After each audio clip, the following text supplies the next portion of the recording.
በስመ አብ ወወልድ ወመንፈስ ቅዱስ አሐዱ አምላክ በቅድስት ሥላሴ እንዘአምን ወእትማጸን ከደከ ሰይጣን በቅድመ ዛቲ እመ የቅድስት ቤተክርስቲያን እንተ ይእቲ ስመ ማርያም ጽዮን ለዓለመ ዓለም። ቅዱስ ቅዱስ ተብሎ የምትመሰገን ያለ ትላንትና ቀዳማዊ ያለ ዛሬ ማዕከላዊ ያለ ነገ ዘላለማዊ ልዑል አምላካችን እግዚአብሔር ሆይ ባለፈው ኃጢአታችንና በደላችን መጠን ተቆጣጠር ሳታጠፋን ዛሬም እንደ ሳምንቱ በዚህ መርሃ ግብር እንድሳተፍ የረዳህንና የፈቀድክልን አንተ ነህና ክብር ላንተ ይሁንልን። የተከበራችሁ የተወደዳችሁ ኦርቶዶክሳውያን እናቶች፣ አባቶች፣ እህቶች፣ ወንድሞች እንዲሁም ሕፃናት ይህንን መርሃ ግብር የምትከታተሉ አጠቃላይ እስከ ሞት ድረስ በወደደንና ባፈቀረን በቸሩ አምላካችን በኢየሱስ ክርስቶስ ፍጹም ሰላም እንደምን አደራችሁ? እንደምን አረፈዳችሁ? አሜን። እግዚአብሔር ይመስገን ብለን እንድናመሰግነው አንደበቱን የለገሰን ቸርነቱን ያላጎደለብን ሕይወታችን ጠባቂ መምህራችን አምላካችን ኢየሱስ ክርስቶስ ሆይ ኢየሱስ ክርስቶስ ስለማይነገር ዘላለማዊ ስጦታው ስሙ ለዘላለም የተመሰገነ ይሁንልን። በአማላጅነቷ የማትለየን ሰዓሊተ ምሕረትን የምትለምን አቁራሪተ መዓት መዓትን የምታርቅ መብዙኃን ወላዲተ አምላክ ቅድስተ ቅዱሳን ክብር ምስጋና ይድረሳት። ለሌሎቹም ቅዱሳን ሁሉ ክብር ምስጋና ይድረሳቸው። እንደ እግዚአብሔር መልካም ፈቃድ ሳምንት ዕለት ቅድስትን አይተናል። ዛሬ ደግሞ ምኩራብ የሚለው ሳምንት ምኩራብ ምንድነው? ዛሬ በምኩራብ ውስጥ ምን የተደረገበት ነው የሚለውን እና ምክንያተ ስያሜውን አንስተን እንነጋገራለን። አስተማሪ መካሪ እግዚአብሔር ነውና ለኔ ተናጋሪ አንደበት ለእናንተ ደግሞ ሰኒ ዝለብር አድሎ ሁላችንም እግዚአብሔር መንፈስ ቅዱስ ያስተምረን። እንግዲህ ዛሬ ያው ቀኑ ምኩራብ ሳምንቱ ምኩራብ ይባላል። የጌታችን የመድኃኒታችን የኢየሱስ ክርስቶስን የጾም ወራት ክርስቶስ በሰራቸው ታምራት ነው እያሰብነው የምንውለው፣ ባደረጋቸው ተግባሮች ነው እያሰብነው የምንውለውና ይሄ ሶስተኛው ሳምንት ነው። የመጀመሪያውን ሳምንት የሁለተኛውን ሳምንት አይተናል። አሁን ሶስተኛ ሳምንት ላይ ነው ያለነው። ሶስተኛ ሳምንት እንግዲህ ምኩራብ በመባል ይታወቃል። ምኩራብ ቀጥተኛ ትርጉሙ አዳራሽ ወይም ቤት ማለት ነው። ምኩራብ እስራኤላውያን ለአምልኮት፣ ለጸሎት፣ ለመስዋዕት የሚጠቀሙበት እግዚአብሔርን እስራኤላውያንን ችግራቸውን የሚፈታበት፣ ጸሎታቸውን የሚቀበልበት፣ መስዋዕታቸውን የሚቀበልበት፣ እግዚአብሔር የሚገለጥበት የአምልኮት ቦታ ነው። እንግዲህ የአምልኮት ቦታ ማየታችን ካልቀረ ወደ ዕለቱ ከመግባታችን በፊት የአምልኮ ቦታ እንዴት መቼ ነው የተጀመረው? ልዩ የአምልኮ ቦታ ልዩ የአምልኮ ስፍራ መቼ ላይ ነው የጀመረው የሚለውን ወደ ኋላ ተመልሰን ነው ያለን። ስንሄድ ይሄንን በዘመነ አበው ነው የምናገኘው። መጀመሪያው በዘመነ አበው ነው። ምናልባት በዘመነ አበው በሆነ ካሬ ላይ የሰፈረ በሆነ አናጺ ግንበኛ የተሰራ ቤት ባይኖርም፣ ነገር ግን በዘመነ አበው መስዋዕት የሚያቀርቡ ሰዎች የተለየ ቦታ መርጠው ይሰው እንደነበረ ታሪክ ይነግረናል፣ መጽሐፍት ያስረዱናል። በተለይ ተራራማውን አካባቢ እየመረጡ ተራራ ላይ መስዋዕት ያቀርቡ እንደነበረ የመጽሐፍ ቅዱስ ታሪክ ይነግረናል። እንግዲህ ተራራውን የሚፈልጉበት የራሳቸው ምክንያት አላቸው። ከሰፈር ወጣ ያለ ከፍታ ያለው ተራራ መርጠው ተራራ ላይ መስዋዕት ያቀርቡ እንደነበረ ምሳሌ ሊሆነን የሚችል አብርሃም እንግዲህ አብርሃም ልጅን ሰዋለኝ በተባለ ሰዓት ይስሐቅን የሶስት ጎዳና ያህል ከሰፈሩ ወስዶ ሞሪያ በሚባል ተራራ ላይ ነበር ሊያቀርበው የነበረ። ኋላ እግዚአብሔር ቸርነት ሆኖ እሱ ፈንታ በጉ መጥቶ ተሰውቶበታል። እንደውም መተርጉማን አባቶቻችን ያን ተራራ ሞሪያ የሚባለውን ተራራ ቀራንዮ ነው፣ ኋላ ክርስቶስ ስለ አዳም የተሰዋበት የተሰቀለበት ነገረ ድነት የተፈጸመበት ቀራንዮ ነው ብለው ያስተምራሉና እንግዲህ ዘመነ አበው ላይ ምናልባት የተለየ ሰዋይ ካህን ባይኖርም የተለየ የአምልኮት ቦታ ተብሎ የተገነባ ነገር ባይኖርም ግን ቅዱሳን ሰዎች በሕገ ልቡና እየተመሩ ንጹሕ ባሪ ነው እግዚአብሔር ብለው ንጹሕ መስዋዕት ተራራ ላይ ያቀርቡ ነበር። ተራራውን የፈለጉበት ምክንያት የራሳቸው ምስጢር አላቸው። አንደኛ ያቺ ተራራ በብሉይ ኪዳን የነበረች በዘመነ አበው ይሰጉበት የነበረ ተራራ አሁን ላለችው ቤተክርስቲያን ምሳሌ ስለሆነች ነው። ሌላውና ትልቁ አንኳር ጉዳይ ግን የእግዚአብሔር ልዕልና ለመግለጽ ነው። እግዚአብሔር ልዑለ ባህሪ ነው ለማለት ተራራ ላይ ወጥተው ይሰጉ ነበር። እንግዲህ የእግዚአብሔር ልዕልና ስንገልጥ በብዙ መንገድ ነው የምንገልጠው። እግዚአብሔር በዚህ ዓለም ያሉ ነገስታትን ልዑላን ናቸው እንላቸዋለን። ነገር ግን እግዚአብሔር የነገስታቱ ንጉስ ነው። ከነገስታቱ በላይ ነው ልዕልናው እግዚአብሔር። ምክንያቱም እነዚያን ነገስታት ሰያሜ ነገስታት ይለዋል። ነገስታትን የሾማቸው ራሱ እግዚአብሔር ስለሆነ በዚህ ዓለም ያሉ ካህናትን ልዑላን ናቸው ብለን እናከብራቸዋለን። ነገር ግን እግዚአብሔር ከዚያ በላይ ነው፣ ከነዚያ ልዕልና በላይ ነው። ምክንያቱም ሰያሜ ካህናት ይለዋል። ካህናትን የሾማቸው የሚያስር የሚፈታ ስልጣን የሰጣቸው እግዚአብሔር ስለሆነ በዚህ ዓለም ያሉ ባለሀብቶችን ባለጸጎችን እንደ ትልቅ ሰው አይተን እንቆጠራቸዋለን፣ አይተን እናከብራቸዋለን። ነገር ግን እግዚአብሔር ከዚያ በላይ ነው። እግዚአብሔር ብልጽግና፣ እግዚአብሔር ልልና ከዚያ በላይ ነው። ምክንያቱም እነዚህ ሀብታሞች እግዚአብሔር ሀብታም ያደረጋቸው እግዚአብሔር ጸጋውን የሰጣቸው እግዚአብሔር ወሃቢ ጸጋ ስለሚባል ጸጋን የሚሰጥ ጸጋን የሚያድል ለነሱ ሀብቱን ያደላቸው በረከቱን ያደላቸው የለገሳቸው እግዚአብሔር ነው። ምክንያቱም በዚህ ዓለም ላይ የማይበደር ባለጸጋ ማን ነው ካላችሁ እግዚአብሔር ነው። ሳይሰጥ የሚሰጥ ባለጸጋ ማን ነው ካላችሁ እግዚአብሔር ነው። እዚህ ዓለም ላይ ያሉ ባለሀብቶች ከተሰጡት ነገር ነው የሚሰጡት። እግዚአብሔር ግን የማይሰጡት ያልተሰጠ ግን የሚሰጥ ነው። ምክንያቱም ሀብቱ የራሱ ባህሪ ስለሆነ ባለጸጎች ግን ከፍታ አላቸው ብንል ልዑላን ናቸው ብንላቸው ከእግዚአብሔር ባገኙት ቁስ ነገር ነው። እግዚአብሔር በሰጣቸው ጸጋ ነው ልዑላን የሚባሉት እና እግዚአብሔር ልዑል ነው ስንል እንደዚህ ነው። እግዚአብሔር በኃይል ልዑል ነው ስንለው ከዓለም ኃያላን የተለየ ስለሆነ ነው። የነሱ ሶምሶን ኃይላቸው እግዚአብሔር ነው። የእግዚአብሔር ኃይሉ ግን ራሱ የባህሪው ነው። ስለዚህ ልዕልናውን ለመግለጽ የእግዚአብሔር ልዕልና ለመግለጽ ተራራ ላይ ይሰጉ ነበረ። ዘመነ ብሉይ ዘመነ አበው አልፎ ወደ ዘመነ ብሉይ ስንገባ ወደ ብሉይ ኪዳን መጀመሪያ ስንገባ ደግሞ የአምልኮት ቦታ ሙሴ በደብረ ሲና ወጥቶ 40 መዓልት 40 ሌሊት ከጾመ በኋላ የቃል ኪዳኑ ታቦት ከተቀበለ በኋላ ቃል ኪዳኑ ታቦት የሚቀመጥበት መስዋዕት የሚሰዋበት አምልኮት እግዚአብሔር የሚፈጸምበት ሰዎች ጸሎታቸውን ለእግዚአብሔር የሚያቀርቡበት መስዋዕታቸውን ለእግዚአብሔር የሚሰጡበት እግዚአብሔር ደግሞ የሰዎችን ጸሎትና መስዋዕት የሚቀበልበት ደብተራ ኦሪት ነው ቀጠለ። ደብተራ ኦሪት በደብተራ ኦሪት ውስጥ አገልግሎት እንዲሰጥ ኤልያብና ባስልኤል በሚባሉ ጥበበኞች አማካኝነት ተሰርቶ በሙሴ አማካኝነት በሊቀ ካህናቱ በአሮን አማካኝነት የክህነት አገልግሎት እየተሰጠ እግዚአብሔር አምልኮት እንዲፈጸም ቆይቷል። ከዚያ በኋላ በዘመነ ነገስት በብሉይ ኪዳን ይሄንን ይዘት ከቀጠለ በኋላ ዘመነ ነገስት ላይ ደረሰ። ዘመነ ነገስት ላይ የእስራኤላውያን ታቦት በብሉይ ኪዳን በሙሴ ትርሽማ ድንኳን መቀመጧ ዳዊትን ያሳስበው ነበረ። በዚያ ምክንያት ያለቅስ ነበር፣ ያዝን ነበር፣ ይተክዝ ነበረ። ከዚያ የተነሳ ቤተ መቅደስ መሰራት ይፈልግ ነበር። ቤተ መቅደስ ለመስራት ብዙ ጊዜ ጥረት አድርጓል። ነገር ግን አልተፈቀደለትምና ልጁ ሰሎሞን ቤተ መቅደስ ሰራ። ለዳዊት ያልተፈቀደበት ምክንያት እርሳቸው ስላልሆነው እንጂ ምክንያት አለው። ምክንያቱም ኦሪዮን አስገድሎት ነበረ። የኔ ንጹሕ ባህሪ እግዚአብሔር ቤተ መቅደስ ቤት በደም አፍሳሹ በአንተ እጅ አይሰራም የሚል የግሳጼ ቃል ስለነበረ እግዚአብሔር ስላልፈቀደለት ወደ ልጅ ወደ ሰሎሞን ተላልፏል ማለት ነው። ቀኖና ይዟል፣ ሱባኤ ይዟል። ሰሎሞን ሰራ። በዚያ ቤተ መቅደስ አሁን አምልኮ ሲፈጸም ከቆየ በኋላ ናቡከደነጾር ኢየሩሳሌም ዘምቶ ከፋርስ ባቢሎን መጥቶ ኢየሩሳሌም ዘምቶ ህዝቡን ማርኮ ቤተ መቅደስን አፍርሶ ከሄደ በኋላ እስራኤላውያን በየሄዱበትና በያሉበት ምኩራብ እየሰሩ አምልኮተ እግዚአብሔር እንዲፈጽሙ ሆኗል ማለት ነው። ምኩራብ የሚጀምረው እዚያ ላይ ነው።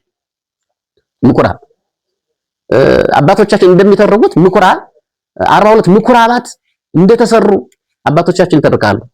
ስለዚህ ቤተ መቅደሱ ከፈረሰ በኋላ ናቡከደነጾር መጥቶ እስራኤል ማርኮ ከወሰደ በኋላ እስራኤላውያን በየሄዱበት ሁሉ ምኩራብ እየሰሩ እግዚአብሔርን ያመልኩ፣ እግዚአብሔርን ያመሰግኑ፣ እግዚአብሔርን ይቀድሱ፣ እግዚአብሔርን ለእግዚአብሔር መስዋዕት ያቀርቡ፣ እግዚአብሔርን ምሕረቱን ቸርነቱን ከእግዚአብሔር ምሕረት ዋጋ ቸርነት የእግዚአብሔርን ቸርነት ይቀበሉ እንደነበረ ታሪክ ይነግራል ማለት ነው። እና ስለዚህ ምኩራብ ከዚያ በኋላ ጀምሮ የመስዋዕትና የአገልግሎት የአምልኮት ቦታ ሆኖ ቀጥሏል ማለት ነው። እንግዲህ 3 ክፍሎች አሉት። በነገራችን ላይ ምኩራብ 3 ክፍሎች አሉት ስንል 3 አገልግሎት ይሰጣል ማለት ነው።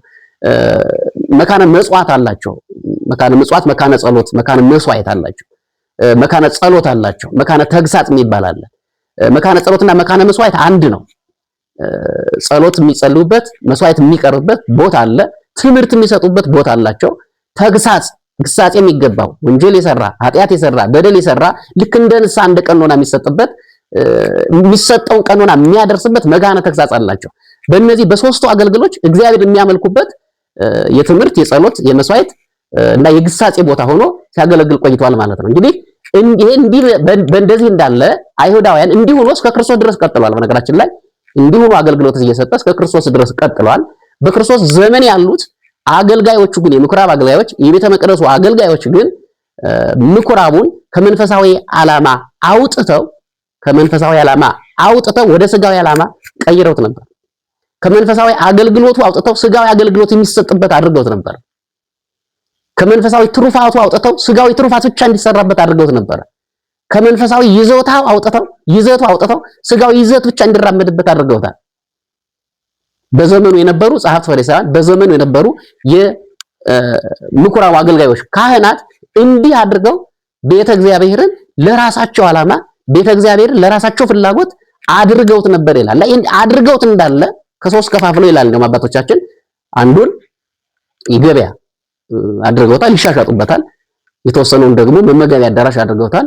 የተወሰኑን ለይስሙላ የአምልኮት ቦታ አድርገውታል። አንዱን ምኩራብ ከሶስት ከፍለው ያንን ለሽፋን ይጠቀሙታል። ሌላውን ግን የስጋቸውን ስጋዊ ህይወታቸውን ለማደላደል ስጋዊ ፍላጎታቸውን ለማሟላት ይጠቀሙበት እንደነበረ መጽሐፍ ቅዱስ ይነግረናል።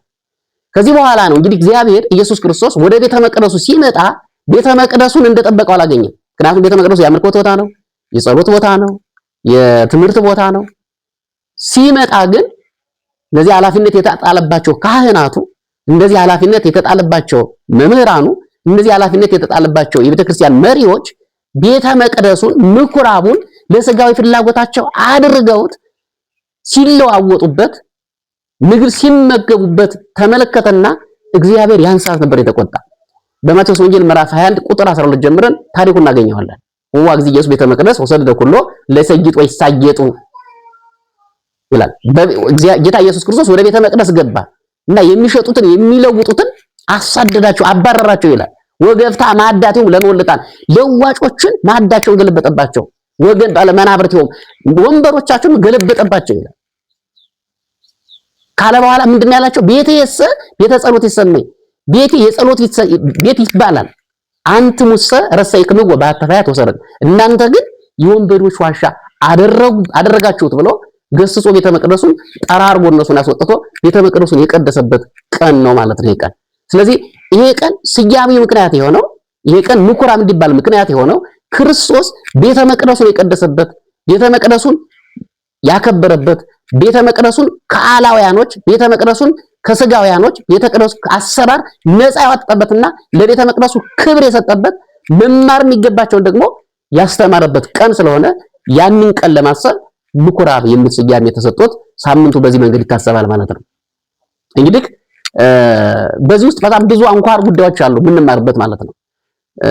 ቅዱስ ያሬድም ይህንን ያወሳል። በነገራችን ላይ ቅዱስ ያሬድ የሚዘምረው እንዲያውም ክርስቶስ የሰጠውን ትምህርት በዚያ ውስጥ የተካሄደው ሂደት በግልጽ የሚያሳየን ቅዱስ ያሬድ ነው። ዋ ኢየሱስ ምኩራብ አይሁድ፣ ኢየሱስ ከአይሁድ ምኩራብ ገባ ይልና ወመሐረ ቃል ሃይማኖት ይላል። የሃይማኖትን ቃል አስተማራቸው ይላል። ወይቤሎሙ ይልና ትምህርቱን ይዘት ያመጣል። ወይቤሎሙ ምጽዋት አበድር መስዋዕት፣ ከመስዋዕት ይልቅ ምጽዋትን እወዳለሁ፣ ከመስዋዕት ይልቅ ምጽዋትን እወዳለሁ። አነ ውእቱ እግዚአ ለሰንበት፣ የሰንበት ጌታው እኔ ነኝ ብሎ አምላክነቱን አስተማራቸው። ዋውሃ ለምህረት፣ የምህረት ጌታ የቸርነት ባለቤት እኔ ነኝ፣ ይቅር እምል እኔ ነኝ፣ የወደቁትን ማነሳ እኔ ነኝ፣ የቸርነት ምንጯ እኔ ነኝ፣ 5500 ዘመን ለወደቀው ለአዳም የራራሁለት እኔ ነኝ፣ ለወደቀ የሰው ልጅ ምህረት ያደረኩለት እኔ ነኝ። ስለዚህ አቡሃ ለምህረት፣ የምህረት አባት እኔ ነኝ አላቸው። እግዚአውቱ ለሰንበት ወልደ ጓለማይ፣ ወልደ ጓለማይ የሰው ልጅ የሰንበት ጌታ ነው፣ የሰንበት ጌታ ነው። ይትግበሩ ቤታብየ ቤተሚሳጥ ይልቀጥና ይላል። ይትግበሩ ቤታብየ ቤተሚሳጥ፣ የአባቴን ቤት መገበያ አታድርጉት፣ የወንበዶች ዋሻ አታድርጉት። ቤቴ ቤተ ጸሎት ይሰማኝ፣ ቤቴ የጸሎት ቤት ይባላል። አንተ ሙሰ ያን ይደግመዋል። አንተ ሙሰ ረሰይክም፣ እናንተ ግን የወንበዶች ዋሻ አደረጋችሁት እያለ ይገልጣል። ይልና እንደገና ቧ ምኩራቡ ለአይሁድ፣ ከአይሁድ ምኩራብ ገባ ካለ በኋላ ወገሰጾሙ ከማያርመሙ፣ ዝም ይሉ ዘንድ ከዚያ ይወግዱ ዘንድ ተቆጣቸው። እዚህ ያሉት የተወሰኑት ምዕመናን ግን ዋንከሩ ምረቶ ትምህርቱን አደነቁ። ከቃሉ ቅልጥፍና የተነሳ፣ ካነጋገሩ ቅልጥፍና የተነሳ፣ ከሚሰጠው ትምህርት የተነሳ ተደነቁ ብሎ በዚህ ሰዓት በዚህ ዕለት የተከናወነውን የተሰጠውን ትምህርትና ያደረገውን እግዚአብሔር ቤተ መቅደሱ ያከበረትን መንገድ ቅዱስ ያሬድ እንዲህ አድርጎ ይዘምረዋል። መምህራኑ ዛሬ ሲዘምሩት የሚያደርጉት ይሄንን ነው ማለት ነውና እንግዲህ በዛሬ ቀን ትልቁ ነገር ቤተ መቅደሱን ያጸዳበት፣ ቤተ መቅደሱን ከስጋውያን አስተሳሰብ ያወጣበት፣ ከስጋዊ መምህራን የገላገለበት፣ ከስጋውያን ካህናት የገላገለበት፣ ቤተ መቅደሱን ለአምልኮት ብቻ እንዲውል ያደረገበት፣ የቀደሰበት፣ ያከበረበት ቀን ስለሆነ ይህንን ቀን ምኩራብ ብለን በየዓመት እናስበዋለን። በየዓመት እንዘክረዋለን ማለት ነው። እንግዲህ ከዚህ የምንማራቸው በጣም ብዙ አንኳር ጉዳዮች አሉ። በዚሁ ቀጬ ማስተላለፈውና የምንዘጋበት ማለት ነውና የመጀመሪያው የቤተ ክርስቲያን የምኩራቡ ፈተና የነበሩ እነማን ናቸው የሚለውን ከወቅቱ የቤተ ክርስቲያን ፈተና ጋር እናገናኘዋለን። እንደሚታወቀው የምኩራቡ ፈተና የነበሩት ቤተ መቅደሱን ወይም ምኩራቡን እንዲያገለግሉ ኃላፊነት የተሰጣቸው ካህናቱ ናቸው። ለማዕድ ቤት እንዲውል ያደረጉት እነሱ ናቸው። ለሥጋዊ ፍላጎታቸው ጥቅም ያዋሉት እነሱ ናቸው። ምዕመናኑ ከምኩራቡ ከቤተ መቅደሱ እንዲርቁ ያደረጓቸው እነሱ ናቸው። ልክ ዛሬም የቤተ ክርስቲያን ውስጣዊ ፈተና ከምንለው አንዱ ይሄ ነው። ለቤተ ክርስቲያን የሚኖሩ ሳይሆን በቤተ ክርስቲያን መኖር የሚፈልጉ ሊቃውንት ወይም አገልጋዮች መብዛታቸው ነው። ክህነት ሳይኖራቸው ካህንን ብለው ቤተ ክርስቲያን መኖሪያ ያደረጉ ካህናት መብዛታቸው የተነሳ ነው። ክህነቱ የለም ግን ካህናት ናቸው። በክህነት ማገልገል አይፈልጉም ግን ለመኖር ሲሉ ቤተ ክርስቲያን ውስጥ የሚኖሩ ሰዎች ናቸው ፈተናቸው። ሳይመንኑ የመነኑ መናንያን ዛሬ ቤተ ክርስቲያን ውስጥ ፈተናዎች ናቸው። ብዙ መናንያንን ከተማ ላይ እናያቸዋለን። ብዙ መነኮሳትን ከተማ ላይ እናያቸዋለን። ሳይመነኩሱ የመነኮሱ ናቸው። ሳይመንኑ የመነኑ ናቸው። የሚፈልጉት ቤተ ክርስቲያን ውስጥ መኖር ነው። ቤተ ክርስቲያኗ እንድትኖር ግን አይፈልጉም። ስለዚህ እንደውም በተገላባጭ ጸረ ቤተ ክርስቲያን የቤተ ክርስቲያን መፍረስ የሚመኙ ናቸው። ወንጀላቸውን ስለምታጋለጣቸው፣ ርኩሰታቸውን ስለምታጋለጣቸው፣ ለሥጋዊ ፍላጎታቸው ልጓም ስለምትሆናቸው ቤተ ክርስቲያንን ስርዓቷን ቀኖናን ለመናድ በተለያየ መንገድ የሚሰሩ ናቸው። ቆብ አድርገው ጧት አርብረቡ ምዕመናን በሚመጹባቸው ወራቶች ጧት ሆቴል ላይ በመገኘት ቤተ ክርስቲያን የሚያስነቅፉ ናቸው። መናንያን መስለው ሳይመንኑ የምናኔ ቆብ አድርገው የአባንጦስን ቆብ ደፍተው የአክሊለ ሦክ ምልክት የሆነውን ቆብ ከደፉ በኋላ ገዳም ላይ ገብተው ገዳም ላይ የሚበጠብጡ ገዳምን የሚያፈርሱ የውስጥ ባንዳዎች ናቸው። ያገለገሉት አሉ እግዚአብሔር ክህነቱን የሰጣቸው ሰዎች ናቸው። መንነዋል ተብለው ቆብ የደፉ ሰዎች ናቸው። ስለዚህ የቤተ ክርስቲያን የወቅቱ ፈተና የትናንትና የምኩራብ ፈተናዎች አገልጋዮች ናቸው። ዛሬም የወቅቱ ፈተናዎች እኛ ነን። በተለይ ያልተማሩ ካህናት በተለይ ቤተክርስቲያን ለመኖሪያነት የሚጠቀሙ ግን ቤተክርስቲያን መኖር የማይፈልጉ መነኮሳት ቤተክርስቲያን እየፈተኗት ያለ እነዚህ ናቸው። በቃል በመናገር በተግባር ደግሞ ነውር የሆነ ስራ በመስራት ለካ ኦርቶዶክስ እንዲህ ናት ተብሎ ምዕመናን እንዲርቁ በማድረግ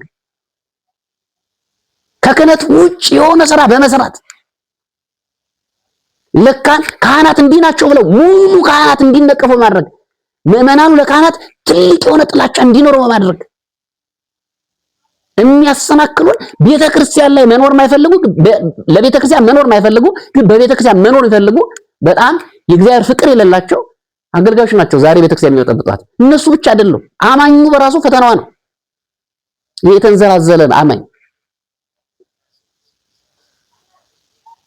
ነውር እንደ ጌጥ የሚቆጠር አማኝ አላት። አጨበረሮ ሰርቆ ዋሽቶ ማለትን እንደ ስልጣን የሚቆጥር ማለት ነው። ጭፈራ ቤት ገብቶ የሚንዘላዘል ግን መስቀር ያደረገ አማኝ አላት። ለካ ኦርቶዶክስ ነው እንዲህ ነው ይባላል። ጧትም ሌሊትም እንደ እንስሳ የሚበላ ጧትም ሌሊትም የሚጠጣ ጠጥቶ የሆነ ቦታ ላይ ወድቆ የሚያድር አማኝ አላት። ያማኝ የቤተክርስቲያን ጸር ነው። ቤተክርስቲያን የሚያስነቅፍ ነው። ባሪያ እግዚአብሔር የተሰራውን ሕንጻ ቤተ መቅደስ የሚያፈርስ ነፍሰ ገዳይ ግን መስቀል ያደረጋለ ያ የቤተ ክርስቲያን ጸር ነው። የሃይማኖቱ ጸር ነው። ፈተናዎች ናቸው። ፈሪሳውያን ፈተና የሆኑ ፈሪሳውያን ምዕመኖች አልነበሩም። አብዛኛው ምዕመናን አልነበሩ ፈተና የሆኑ የነሱ ተባባሪ የሆኑ ምዕመናን እንዳሉ ሁሉ ቢኖሩም ማለት ነው። እንግዲህ ዛሬ ፈተና ያደረግነው እኛንም ማለት ነው። ይበልጠውን ግን በክህነት ደረጃ ያሉ ሰዎች ፈተና ሆነዋል። በተቃራኒ በተመሳሳይ ደግሞ አማኙ ራሱ ፈተና የሆነ አማኝ አለ። ዝሙት ቤት የሚያድር የሚውል ጭፈራ ቤት የሚያድር የአውሮፓውያንን ባህል እንዳለ ፈጥኖ ኮፒ በማድረግ ፈጥኖ የሚገኝ የኛ አማኝ ነው። ራቁትን መሄድ ልብስን መቀደድ የስልጣኔ ምልክት አድርጎ የሚቀበል ማለት ነው። ራቁትን መሆን የሚታወቀው እብድ ነው በአባቶቻችን። ሰው ሲያብድ አይምሮውን ሲያጣ ልብሱን ይጥላል፣ ያ እብድ ይባላል። ዛሬ ግን ራቁትን መሄድ አካልን አጋልጦ መሄድ እንደ ስልጣን የሚቆጠር ትውልድ አለ። የሚጠቅመውን ስልጣኔ የማይዝ የማይጠቅመውን የፈረንጅ ባህል ግን የሚወርስ ማለት ነው። ጠጉርን በጣም አንጨብረን በጣም ስልጣን የሚመስለው አገር ዘርፎ ወገን ዘርፎ ሙስና አድርጎ ራሱን መለወጥ በጣም ስልጣኔ አድርጎ የሚቆጥር ማለት ነው። ግን ኮሸት ነው ይሄ። ቤተክርስቲያን ያሰድባል። ቤተክርስቲያን ያሰድባል። ስለዚህ የሚያስተምረን በዚህ ቀን የቤተክርስቲያን ፈተናዎች ምንድናቸው የሚለውን እናይበታለን። ሌላው ከዚህ ቀጥለን የምናየው በዚሁ አንጻር የምናየው እነዚህ ፈሪሳውያን ከቤተክርስቲያን ከቤተ መቅደስ ወይም ከምኩራቡ ለመባረራቸው ምክንያቱ ማን ነው? ራሳቸው ናቸው።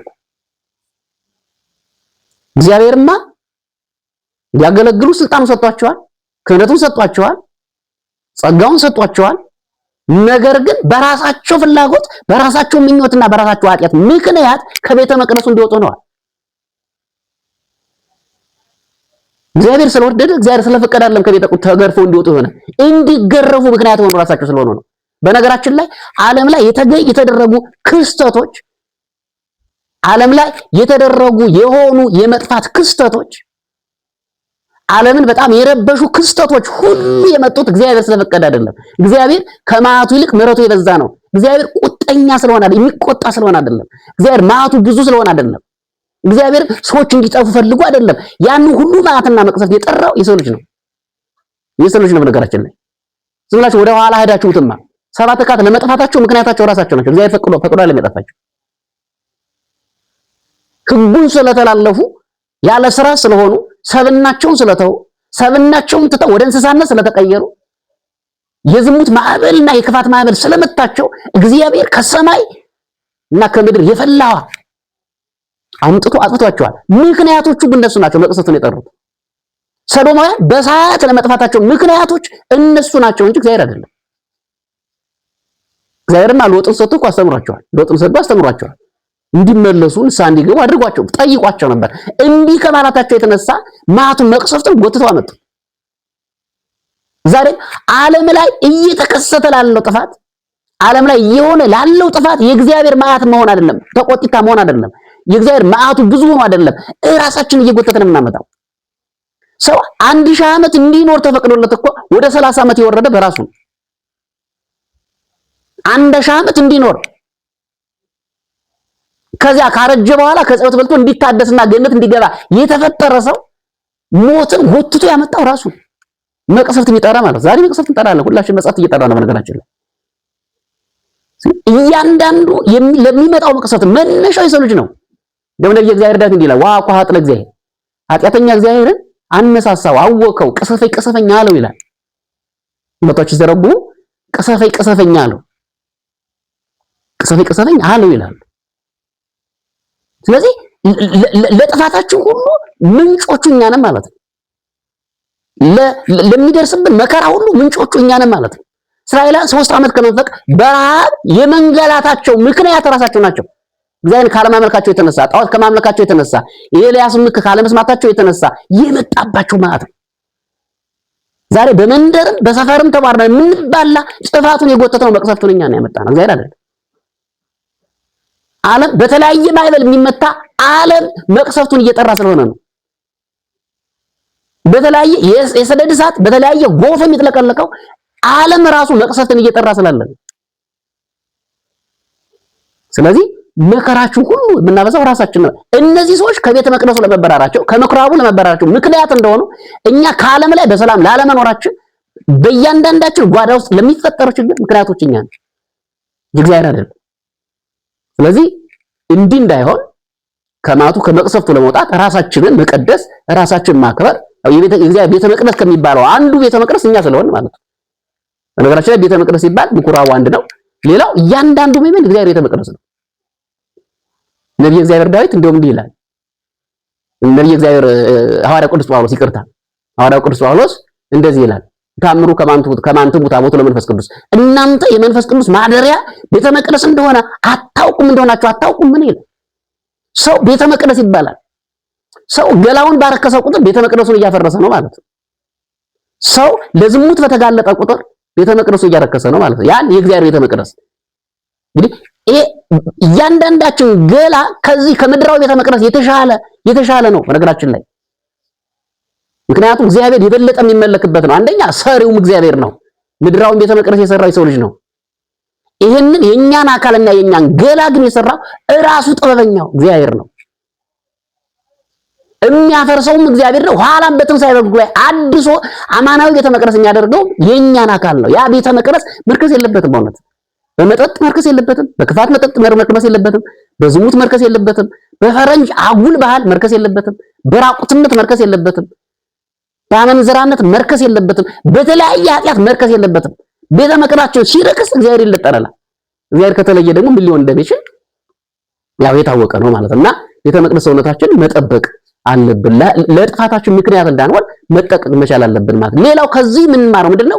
ልዩ የሆነ የአምልኮት ቦታ እንደሚኖረን ያመለክተናል። እግዚአብሔር የነገረን ቤቴሰ ቤተ ጸሎት ትሰመኝ፣ ቤቴ የጸሎት ትባላለች፣ አንትሙሰ እናንተ ግን አለ የወንበዴዎች ዋሻ አደረጋችኋት። ስለዚህ ቤቴ ያለ እግዚአብሔር ነው። ስለዚህ ለእግዚአብሔር የተለየ ቤት ያስፈልገዋል ማለት የተለየ ቦታ ያስፈልገዋል ማለት ነው። እንግዲህ የተለየ ቤት ያስፈልገዋል ስንል እግዚአብሔር በሆነ ቤት ይወሰናል ማለት ግን አይደለም። ሌላ ቦታ ላይ የለም ማለት ግን አይደለም። ምክንያቱም እግዚአብሔር በዓለም የሞላ ነው። እንዲያውም እግዚአብሔር በዓለም ውስጥ የሚኖር ሳይሆን ዓለም በእግዚአብሔር ውስጥ ነው የምትኖር። ዓለም በእግዚአብሔር ውስጥ የምትኖር እንጂ እግዚአብሔርን የምትሸከም አይደለችም። ዓለምን የተሸከማት እግዚአብሔር ስለሆነ ማለት ነው። ነገር ግን በረድኤት የሚገለጥበት እግዚአብሔር የሚመለክበት ጸሎት የምንጸልይበት መስዋዕት የምናቀርብበት ልዩ ቦታ እንዳለ ያመለክተናል። ይህንን ማንሳት ምክንያት የሆነን በዘመኑ ያለው እንቅስቃሴ ያ ስለሆነ ማለት ነው። እኛ ወደ ቤተክርስቲያን ስንሄድ ወደ ቤተ መቅደስ ስንሄድ የሚሰችኑ ሰዎች አሉ። እንደው በአይን አምልኮ እንዳመለክን ለሕንጻ ቤተ መቅደሱ በመስገዳችን አምልኮ እየፈጸማችሁ ነው ብለው የሚከሱ ስላሉ ነው። የሚገርመኝ ግን እንደዚህ የሚከሱ ሰዎች መጽሐፍ ቅዱስ እናምናለን ይላሉ። የመጽሐፍ ቅዱስ ኃይለ ቃል ግን አይገዛቸው። ይገርሙኛል። ስለ መናፍቃን ሳስብ በጣም የሚገርመኝ ነገር አለ። ቤተ መቅደስ አያስፈልግም ብለው ላንተ ይነግሩህና እነሱ ግን የሆነ ቸርች ሰርተው እዚያው ይጨፍራሉ። የሆነ ቦታ ላይ ተሰብስበው አመለክን ይላሉ፣ ዘምርን ይላሉ፣ ወንጌል ሰበክን ይሏል። ጸበል አያስፈልግም ብለው ያንተን ወርቅ ለማስጣል ከሞከሩ በኋላ ጸበል አያስፈልግም፣ ጸበል አስፈላጊ አይደለም ብለው ከተናገሩ በኋላ እነሱ በሆነ ሃይላንድ ውሃ ሰብስበው ይሸጣሉ። ቢገርም የታምራት መጽሐፍቶቻችንን ከነቀፉ በኋላ የሚገርም የታምራት መጽሐፍቶችን ከነቀፉ በኋላ እነሱ ታምር እናደርጋለን ብለው ባዶ የሆነውን አካውንትን በ500 በ1 ሚሊዮን እሞላለሁ ብለው ያታልለዋል። የቅዱሳን ምልጃ ካናናቁ ካቃለሉ በኋላ ያስፈልግ ብለው ለአንተነ ከነገሩ በኋላ እናማልዳለን ብለው ገንዘብ ይጠይቋል፣ ገንዘብ ይዘርፋሉ ማለት ነው። እኛ አማላጅ ነን ብለው ይቀርባሉ። አያችሁ፣ ገዳም የወደቁትን አያማልዱም ብለው እድሜ ልካቸውን ለእግዚአብሔር ራሳቸውን አሳልፈው የሰጡትን አያማልዱም ብለው እስከ እግዚአብሔር እስከ ማየት የደረሱ ቅዱሳንን አያማልዱም ብለው ተናግረው ሌትም ቀንም እንደ እንስሳ የሚያላምጡ ራሳቸውን አማላጅ አድርገው ያቀርቡልሃል። ስለዚህ ከዚህ መጠበቅ እንዳለበት በዚህ ሰዓት መማር እንችላለን ማለት ነውና ዛሬ ጠቅለል ሲል ግን ቤተ መቅደሱን ያከበረበት፣ ቤተ መቅደሱን የቀደሰበት፣ ቤተ መቅደሱን ወደ ታለመለት ዓላማ የመለሰበት ነው። የእግዚአብሔር ቤት የሥጋዊ ፍላጎት ማሟያ አይደለም።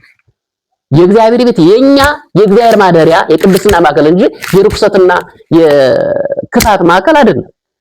ስለዚህ ለተፈጠርንበት ዓላማ እንድንኖር ያኛ ቤተ መቅደስ ከሆነ አንድላታችን አንደኛ ቤተ ክርስቲያን የምንገለገልበት ቤተ ክርስቲያን ምሕረት የምናገኝ ቤተ ክርስቲያን ለዓላማው እንዲሆን መስራት ማንኛውም መስራት ስለሚጠበቅበት ማለት ነው። ምንም ድርሻ ስላለው ማለት ነው።